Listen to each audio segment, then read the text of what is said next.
Proverbs 18:23.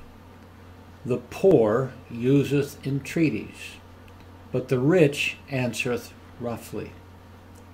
First of all, let's understand there is nothing wrong with riches. The problem lies in our attitude to them. 1 Timothy 6:10 makes it clear, "For the love of money is the root of all evil."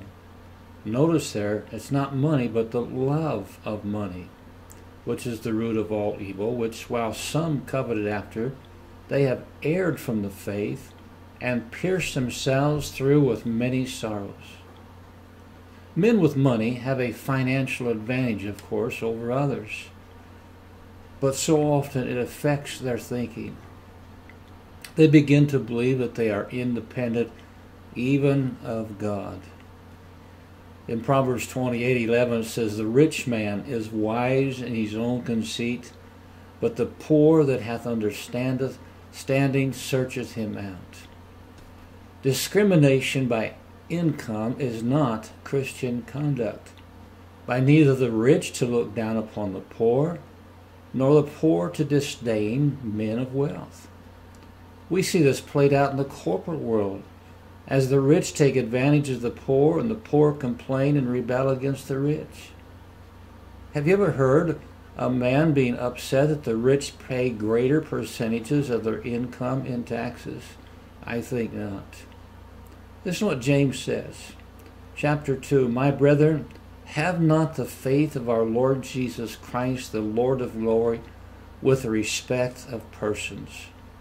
For if there come into your assembly a man with a gold ring and goodly apparel, and there come in also a poor man in vile raiment, and ye have respect to him that weareth the gay clothing, and say unto him, Sit thou here in a good place, and say to the poor, Stand thou there, or sit here under my footstool, are ye not then partial in yourselves, and are become judges of evil thoughts?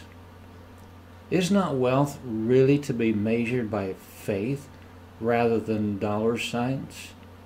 In verse 5 of the same chapter he says, "Hearken, my beloved brethren, hath not God chosen the poor of this world rich in faith, and heirs of the kingdom which he hath promised to them that love him?" You know, God created both the poor and the rich. Proverbs 22:2 says, "The rich and poor meet together. The Lord is the maker of them all." The rich man ought to remember whatever skills, knowledge, or wisdom he has that brought him the wealth comes really from God. Glory not in your abilities, but God who gave them to you. 1 Corinthians 4:7 says, "For who maketh thee to differ from another? And what hast thou that thou didst not receive? Now if thou didst not receive it, why dost thou glory, as if thou hadst not received it?" The temptation to pride would soon dissipate if we but would remember that we are poor in spirit.